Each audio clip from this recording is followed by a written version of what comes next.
Something else everyone has heard me talking about for the last decade and a half is ice. One of my first videos was about Larsen A and Larsen B being told that it was going to melt in 50 years, and then because of the unknowns that we didn't have in our knowledge book back then, the glaciers shattered into pieces and flew out into the ocean in a matter of days, not 50 years. We understand what is causing that now. The undercurrents of warm water melts the glacier from underneath.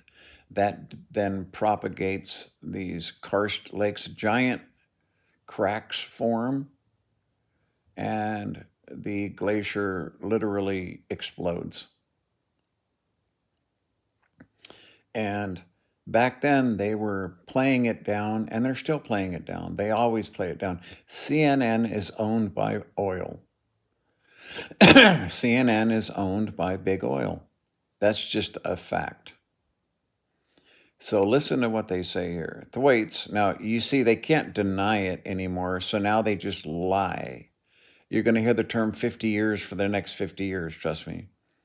Thwaites, which already contributes 4% to global sea level rise, holds enough ice to raise sea levels by, listen to this, more than 2 feet.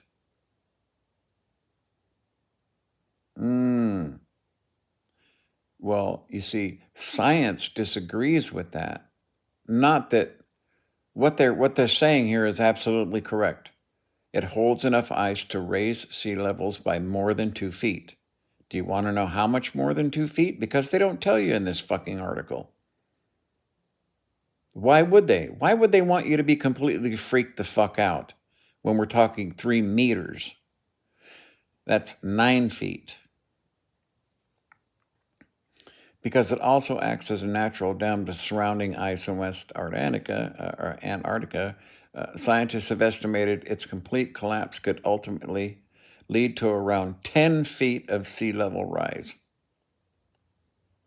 So I guess they are going to have to cough up the real information. So why say raise sea levels by more than 2 feet? Because they're talking about soon. All the estimates are all out of whack because things are happening so much faster. I've always talked about the accelerator pedal. And, you know, in the same fucking paragraph, they say more than 2 feet and then 10 feet. I cannot tell you what 10 feet of sea level rise means for the United States and the world. I can't tell you what it means. Also, I'm not seeing anything in here that talks about why it's happening. You see, the glacier used to be grounded. It used to be grounded. And they're talking about here, he suggested the term grounding zone may be more apt than grounding line, as it can move nearly 4 miles over a 12-hour tidal cycle. So you see, they're just learning this stuff because they're getting submersibles underneath of the glacier, and they found out, well, it's no longer grounded. So you have this giant, and see, people, they underestimate, always underestimate. If you watch Chasing Ice and you watch the world's largest calving event that they filmed, that the ice is deep enough to be 2 to 3 times taller than the buildings in downtown Manhattan. That the calving face itself is 600 feet, but that's a very small part of what's underwater. And that's why when you see the bottom of that thing come up, that ice is dark, dark, dark, dark blue from being compressed. So it used to sit because actually Antarctica is a series of islands, and the glacier used to sit on one of those islands. It used to sit right on it. And so the glacier was fairly stable and it didn't move. But then all of a sudden we started noticing this cracks forming and stuff just like Larsen A and Larsen B. And it's not just Thwaites, it's Pine Island too. And what happened is it melted back to a point where it's no longer sitting on that mountain, the top of that island mountain. So what that means is as the tide comes in and out, this entire glacier, the size of fucking Florida, gets raised up and then falls down. Raises up and falls down. And that, my friends, is a water pump. It's a water pump. That's exactly what it does.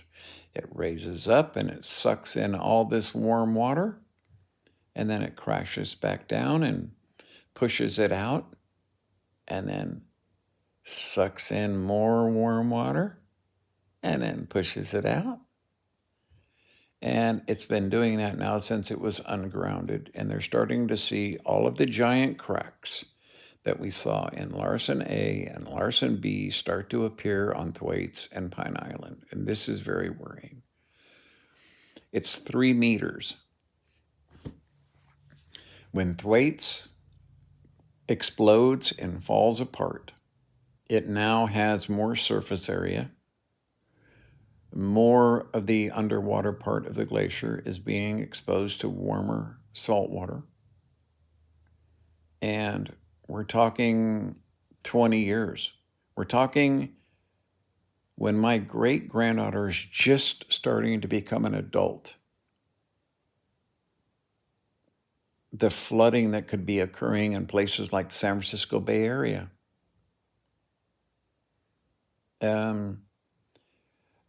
I'm very familiar with that area because I was a boat captain down there for many years. I've basically had my boat in every slough down there. I've sailed up the Sacramento River as far as you can go, all the way, and I've been all the way out to the Farallon Islands. I know that area quite well.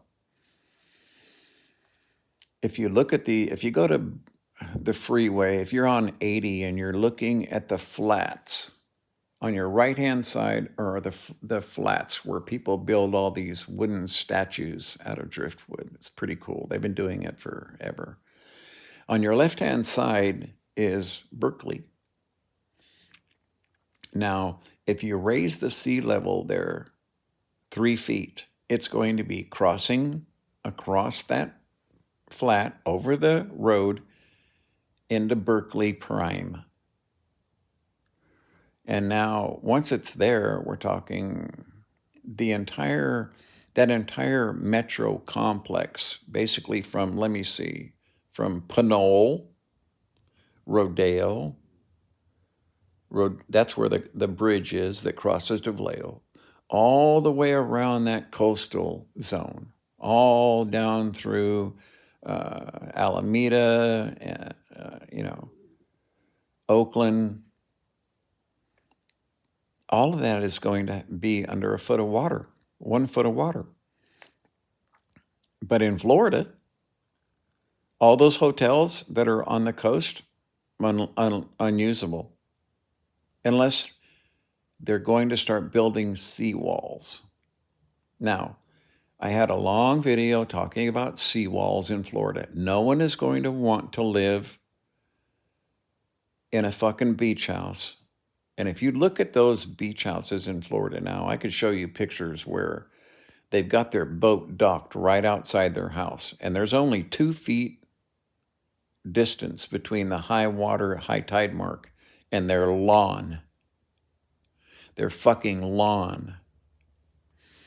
And all of the karst that is under Florida, it's known for its sinkholes, right? It's famous for its sinkholes. All of those fill up with water and it pushes out into the street, and they call that sunny day flooding. Imagine 2 feet of that. All of those homes in that area are now going to be unlivable. The destruction in real estate value alone is going to be trillions and trillions of dollars. Also, you've lost that land now forever. The Bay Area, San Francisco Bay Area, the water supply from the Mississippi River, all of those, the first 35 or 40 miles of the Mississippi River, all of the land to the right and the left of that will be under 2 feet of water. Now, when it gets to 10 feet, that's unthinkable. You see, at that point, they're going to have to start building a dam across the Golden Gate area. Otherwise, the entire valley, the entire Imperial Valley and the Northern Valley will fill up and become a shallow saltwater sea like it used to be. Not enough to swim in. You'd be up to your fucking knees in this muck. But can you imagine what that's going to be? How it's going to stink? How it's going to create even more greenhouse gas? The mosquitoes, it's just going to be just fucking horrendous.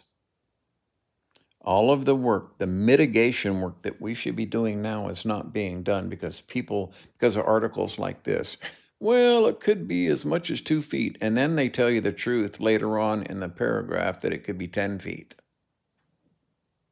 Well, it's going to be 10 feet. They already know. The scientists have already calculated that it's going to be over 10 feet.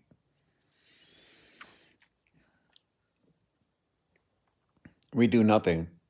Republicans are like, drill, baby, drill. These people have no fucking... I mean, what is going on in your mind when you are willing to trade the only planet we have to live on so that one guy out of fucking 50 million can own a big boat? What the fuck is wrong with the human race? Absolutely scary. Just fucking scary, isn't it? It is, huh? So that's what's happening right now. The entire glacier lifts up and down and up and down. It just sucks water in and pushes the water out, and then it sucks in more warm water and pushes it out. And it's just cycling like that now. And all of these cracks are now starting to show up that are just too reminiscent of Larsen A and Larsen B. For those people who haven't listened to me talk about that for years, go look up Larsen A and Larsen B and see what happened. When they talked about it's going to melt in 50 years, and in a matter of a fucking week, it exploded and flew out into the fucking South Atlantic. Scary. I want my great-granddaughter to be able to live in a world that's livable.